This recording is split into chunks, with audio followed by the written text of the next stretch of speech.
Hello, everybody, and welcome to our HOLA Diversity Initiative.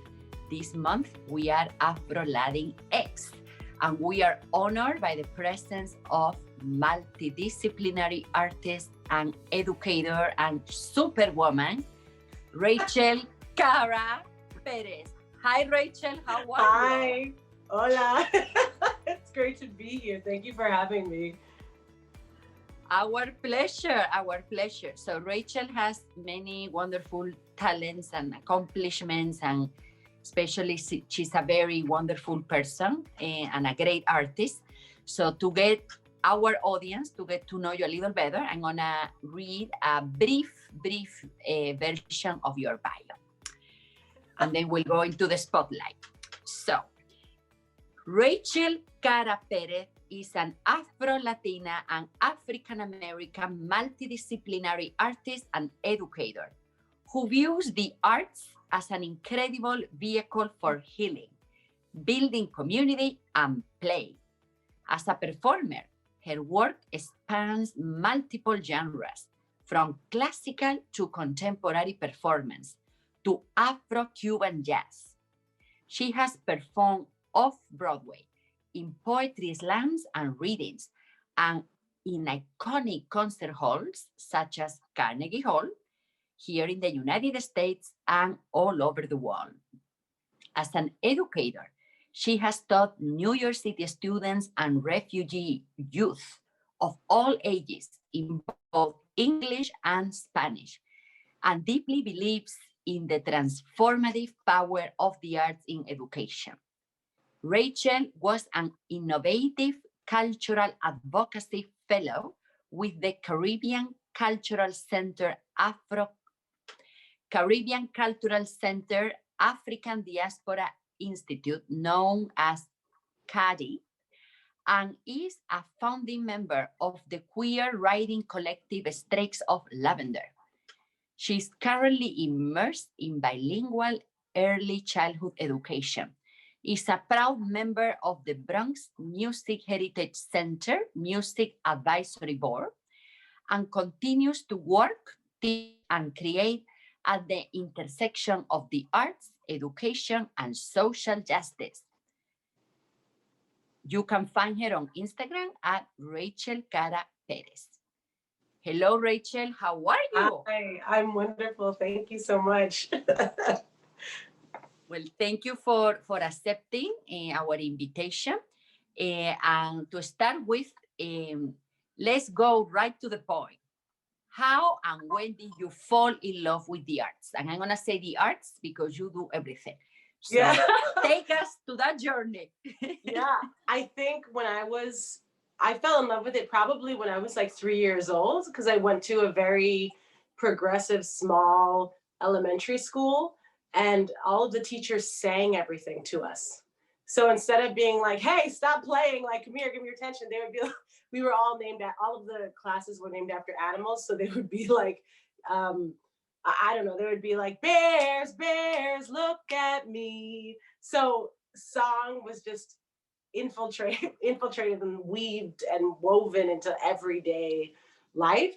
And my father was always playing a lot of Afro-Cuban music and classical music and musical theater in the house. So I kind of just grew up with it around people who loved it. And it just always felt like a home for me. And I loved expressing myself in that way. So it started there. It started definitely in elementary school. Wonderful. And you've touched on a very important topic, the importance of education, right? Mm-hmm. Yeah. And now yourself, you are involved in early childhood as well. So please Yes. tell us about that. Oh my gosh, it's so wonderful because I'm still a teaching artist, but I feel that a lot of what I have experienced as a theater teaching artist does translate to the little ones, as I call them.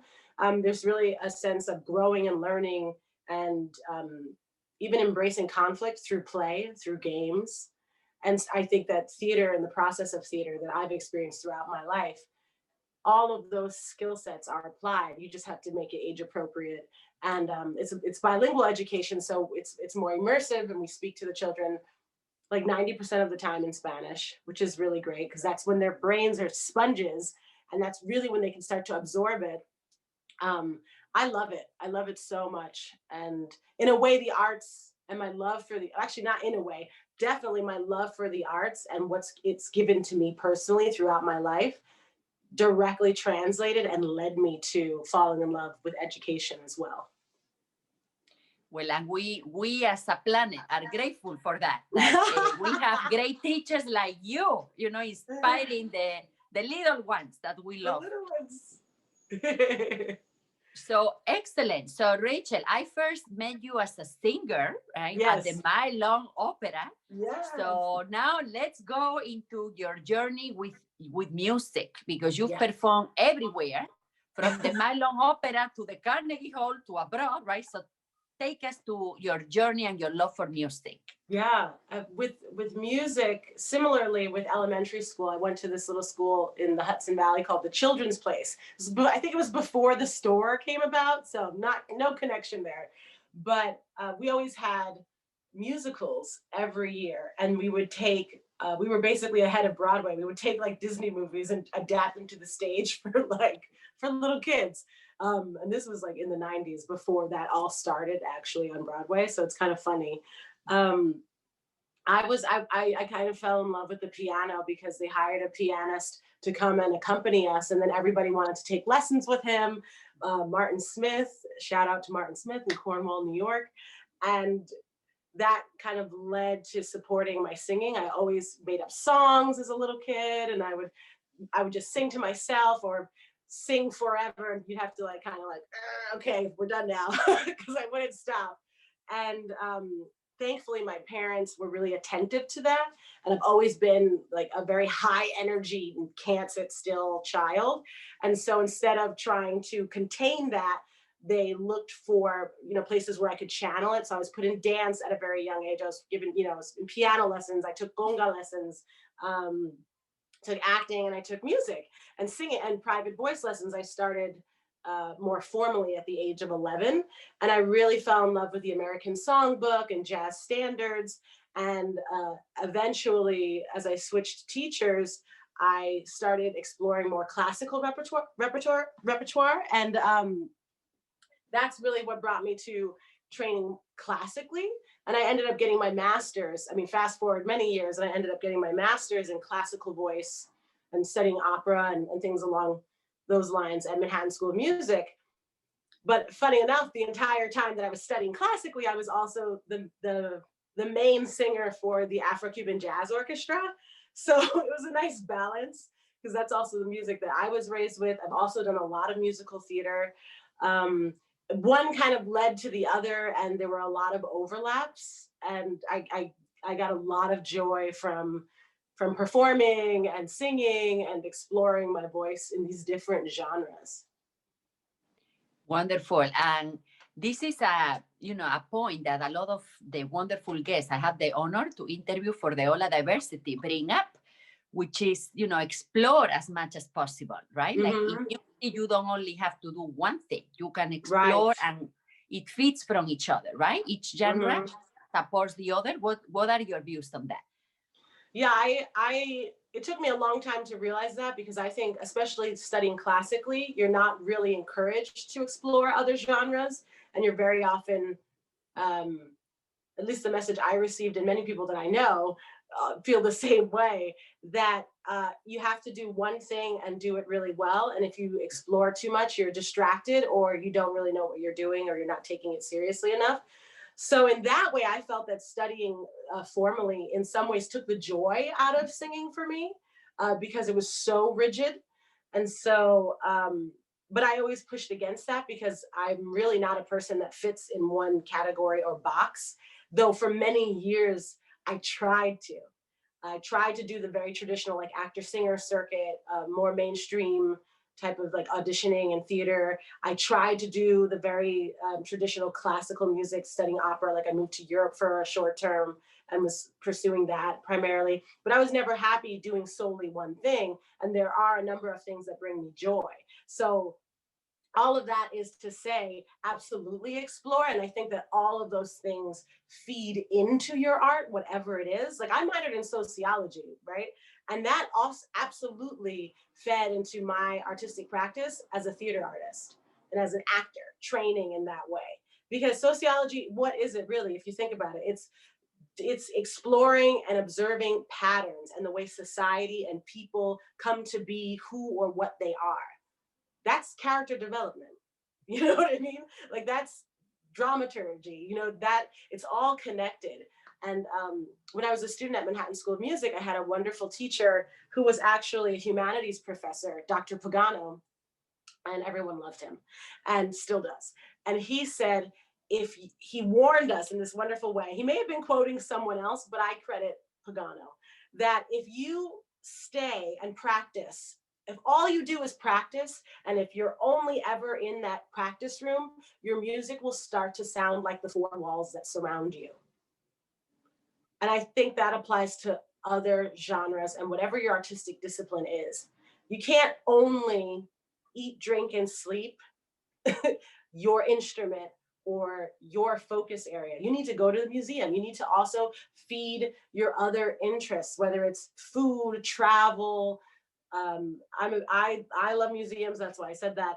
But even if it's comic books or I don't know, maybe you like to build miniature trains. I don't know, like whatever it is, it all feeds into your life and your holistic self. And you're always going to bring that every room you walk into, any stage you walk into, any classroom, right?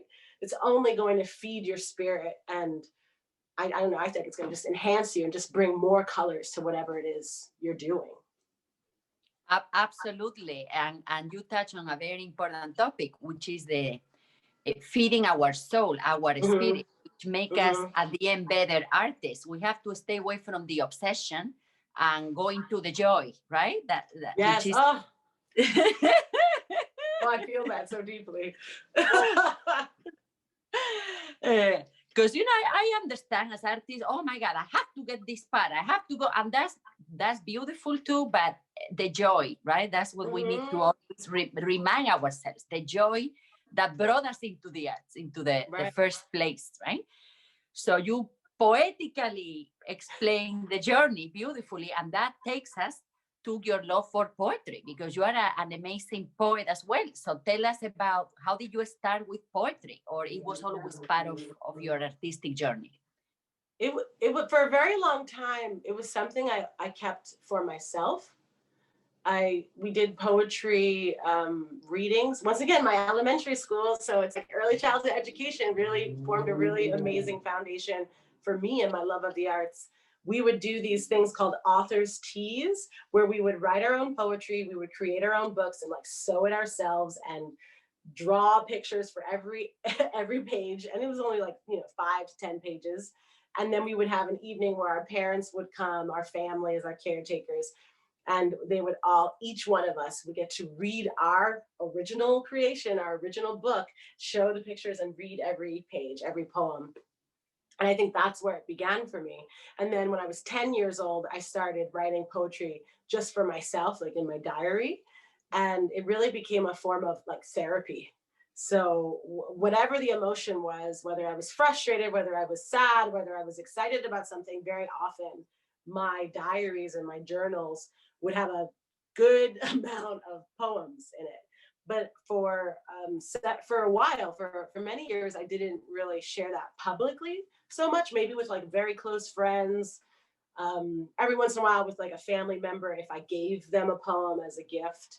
It wasn't until that I was in my undergrad at Marymount Manhattan College where I really started to share my poetry more openly, and I started to compete and perform in spoken word competitions, like at the Nuyorican and Bowery Poetry Club, and kind of hanging around in that environment a lot. Because I was like, oh, there are other people that do this. Like, it's not just me. I felt very much like I was in a silo and just like in my feelings and just writing to myself, and exploring it also through performance was really a game changer for me, because very often I feel that I would prefer to read someone a poem I wrote before they ever read it on the page. because the syntax, the rhythm, the pacing is very intentional. And over the years, I've started to learn how I can play with spacing on the page to at least try to direct the reader, and how that can be paced. So if I'm not there personally to like read it to them, but they might encounter it on the page, at least the spacing of it, even that can be kind of an artistic exploration and give a clue as to how this can be delivered and heard. Wow, thank you. Thank you for sharing that. I never even thought about it. So that is, I mean, I love poetry, but I never thought of the spacing and all this. This is very enlightening. Thank you. Thank you. And I know a little bird told me you brought a poem you would like to share with us, so that our audience can enjoy, please. So tell us about what you are going to share with us and everything. Thank you. Yeah, sure. This is actually, I'm an adoptee. So I was adopted, and a lot of my poetry reflects that. So this is a poem that I wrote when I was in workshop, Cave Canem, a couple of years ago. And it, without giving too much, it's not too long, but it's definitely talking about that. And my two mothers, right? My birth mother and my adopted mother who raised me. So I'll just read this. I know nothing of my womb beyond her cyclical moon shavings, greeting me each month on a Tuesday afternoon right on time, politely waiting until I have a moment alone. I know nothing of my first home, gestating in your secrets as you wrote poems about me, praying you wouldn't be punished. Immaculate conception was already taken, though rumor has it even Mary could have been raped, so perhaps you too are divine, to be worshipped as a guiding light, a beacon of womanhood and loyalty, forbearing that which was so violently sown too soon, far too young, a little girl growing inside of a little girl still growing. Moon shaving, still something you were getting used to. I know nothing of my mother's womb beyond her stories of her heavy flow, shavings turned to sharp waves, the scarring. But where you grow up isn't always where you're from. I know nothing, yet I know giving life is much more than just a push, a preparation, gestation, a hand held. I know nothing, and yet I am here because of little girls who knew too much, and violent men who know nothing, and women who know how to sculpt with moonlight, growing life outside of their womb. Oh, I'm speechless. So beautiful. Thank you. Oh, wow. Thank you. Thank you so much for sharing something so intimate to you, you know? Thank you. Thank you. We are blessed. We get these guests like you were, so generous, so honest, so beautiful. And I know so many people all over the world are watching us and getting inspiration, which is what this is all about, you know, be inspired and keep on going. So that takes me to the next question, Rachel. And I know this is tough for an artist because we have a lot of them, but which is the project you feel most proud of? Oh, goodness. I know we feel proud of all of it, but pick one if you can. Yeah. Gosh, that's tough. I think, I don't know, I think that, I don't know if it constitutes as a project, but it's actually based in education. I used to work for Artists Striving to End Poverty, ASTEP, and I was a program manager working with unaccompanied minors. So that, for anyone who's not familiar, those are children who are legally minors, who are here from Latin America, largely like Central and South America, by themselves. So they're refugee youth. And the time that I worked for ASTEP in that position, I think is probably some of the work I'm most proud of, because it pushed me out of my comfort zone. It pushed me to use Spanish, which is not my first language, right? So to talk about theater and share that with young people who are not from this country, who are recent arrivals, who are separated from their families. It gets me very emotional. To be able I'm getting emotional too, so it's okay. I'm a Cancer, I always cry, but it wasn't about trying to make them into actors or anything. It was literally just trying to give them a moment where they could just be children and play. And every artist that came in, every week we would have a different volunteer teaching artist. And I was there every week as kind of the constant and the liaison. And depending on the teaching artist's needs, I would support them, or sometimes I would just do kind of like crowd control and participate. And the year that I spent, it was only a year, but that time I think changed me in such a huge way. And it was like, I don't even like to use the word humble in some ways, because humbling means that you're smaller than something. But in this regard, absolutely, like children are bigger than all of us. Like we all need to be in service of children, you know? So that just humbled me and also made me lean into my discomfort and my insecurities around speaking in Spanish the whole time. And when I made mistakes, I would just ask them to help me. And I would tell them, like, see, we learn from each other. Like, you're learning English, it's hard. And I make mistakes all the time. So like, just because I'm older than you doesn't mean I know everything. So I'm here also learning from all of you. And I also was able to teach a summer with Step and the International Rescue Committee.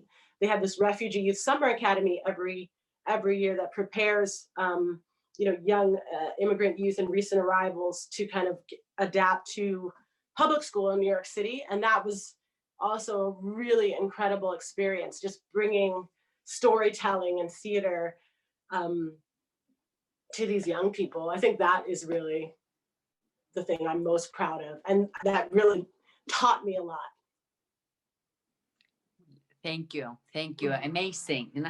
So I know a lot of artists are hearing this. So if they would like maybe to volunteer for any of these organizations, is there any way they can contact them or could you repeat the name of the place? So, Oh yeah, absolutely. I mean, with Step, it's Artists Striving to End Poverty.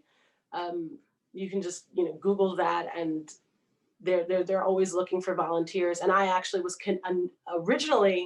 initially connected to them through Revolución Latina, because they were looking for volunteers. So it would all kind of, a lot of things kind of overlap in these communities.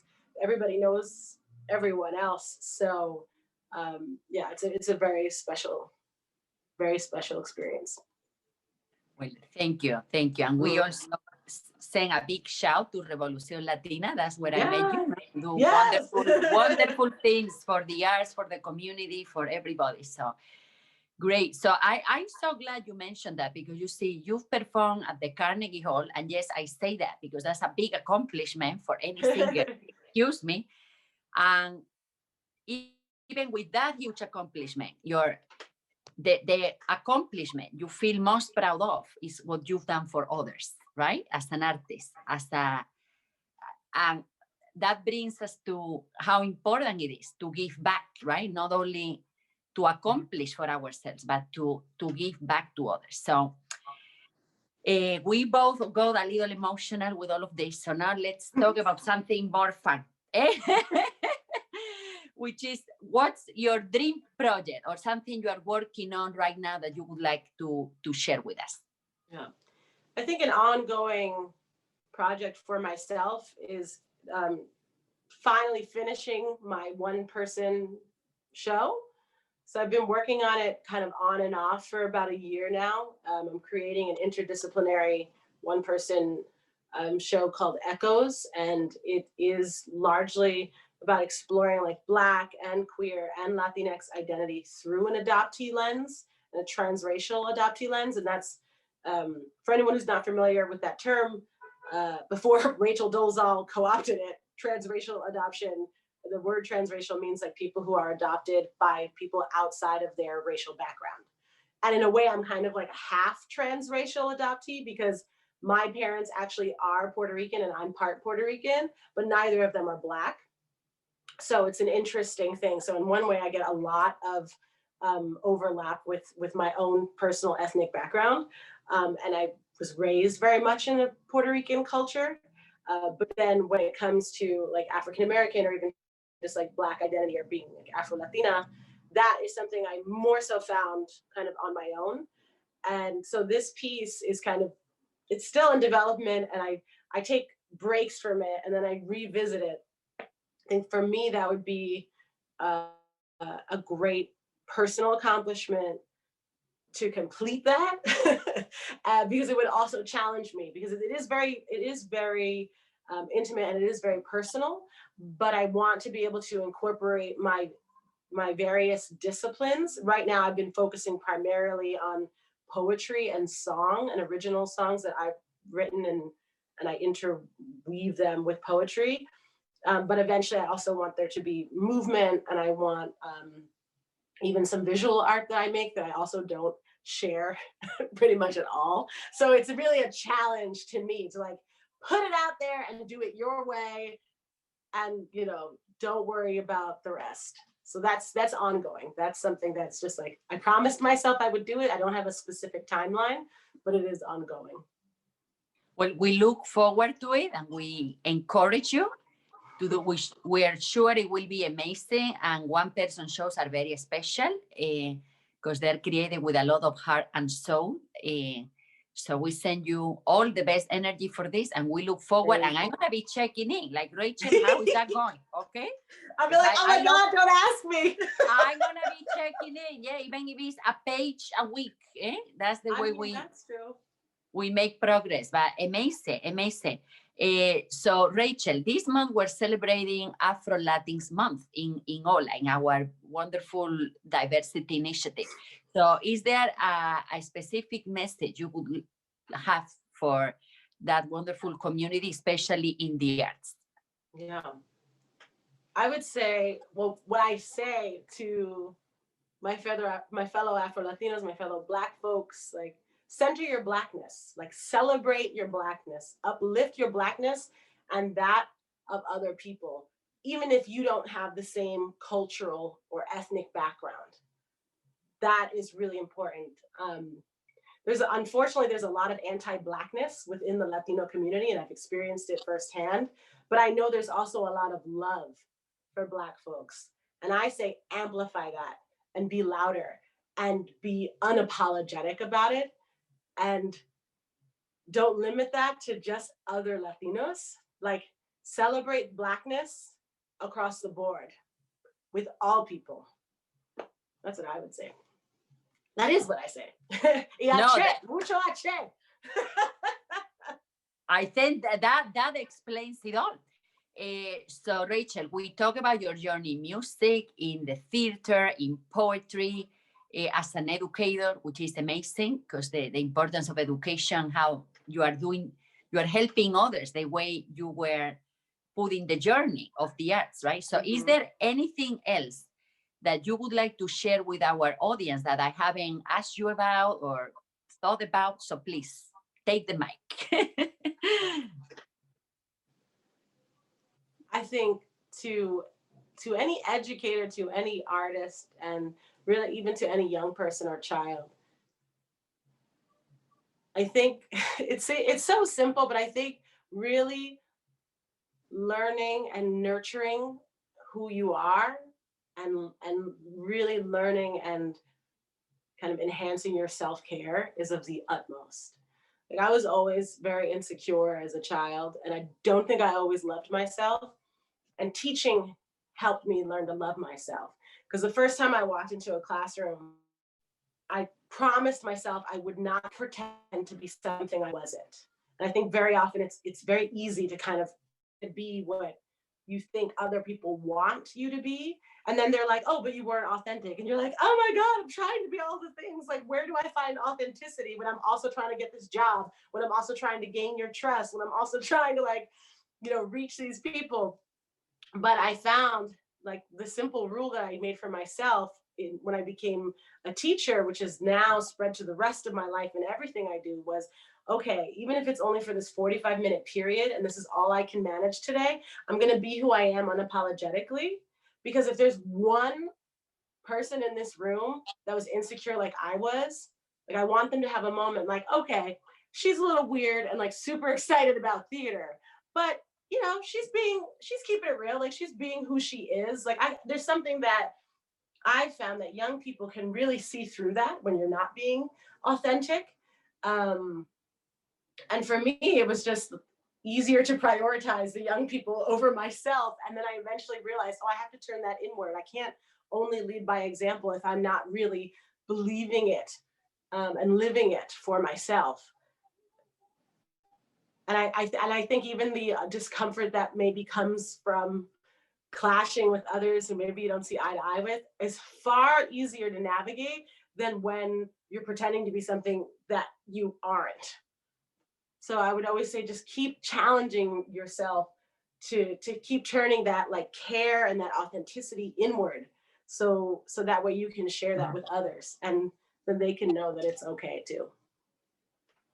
Excellent, excellent. So you touch on the power of authenticity, and to me that's key, because to me it was always too much work to try to pretend to be anything else. So I live by it is a lot of work. You're right. Like why? It's also really exhausting. Like it's so exhausting to pretend. Oh my God. It's so much work. Don't do it. So authenticity is the word. Authenticity and living by example. So Rachel, where can our viewers find you if they want to connect with you or collaborate in a project with you? Yeah, right now the best place is Instagram, man. It's like, it's the way of the future. I have like a love-hate relationship with social media, and I'll leave and delete it, and then I'll come back and I'll like delete everything, and then I start from scratch. So Instagram, Rachel Kara Perez or Rachel Kara Perez, however you pronounce it, is fine. That's the Instagram is probably the best way. Wonderful. I'm gonna repeat. So in Instagram, Rachel Kara with a K, Rachel Kara Perez. So please find her, follow her, support Rachel's projects. So Rachel, before we say goodbye today, any departing words for humanity? Anything you want to tell the whole world, not just you, everybody? Yeah. Like love, laugh, and don't forget to play. Like make time for play and rest. That's it. Eat your vegetables. So love, laugh, celebrate, right? I'm gonna use celebrate and rest. Major words in the United States. Play. Like be silly. Remember have that. fun, that's important. Right? Excellent. In the United States, it's all about the word, and we forget to have fun, which is the essence of life. Just be happy. Yeah. Well, Rachel, it's been an amazing pleasure to be with you today. Thank you for your authenticity, your honesty, your generosity, for everything you are doing for the world. You know, like giving your love and your talents to all these little kids who are gonna be just better human beings because of the education they're receiving from you and many other wonderful teachers we have out there. So thank you. Of course. And be sure to keep us posted on your projects on Echoes. We're gonna be checking on that one woman show. So everybody who was with us, thank you for coming our journey in the HOLA Diversity Initiative. If you would like to know more about HOLA, please visit our website, holaofficial.org. We're always welcoming new members. There are plenty of opportunities to volunteer in many different areas. Please join our team of volunteers because we have a lot of fun too. So again, Rachel, lots of love, peace, light, joy, creativity to you and to all our viewers. Much love and have lots of fun this month. We're Afro-Latinx. Enjoy. Thank you.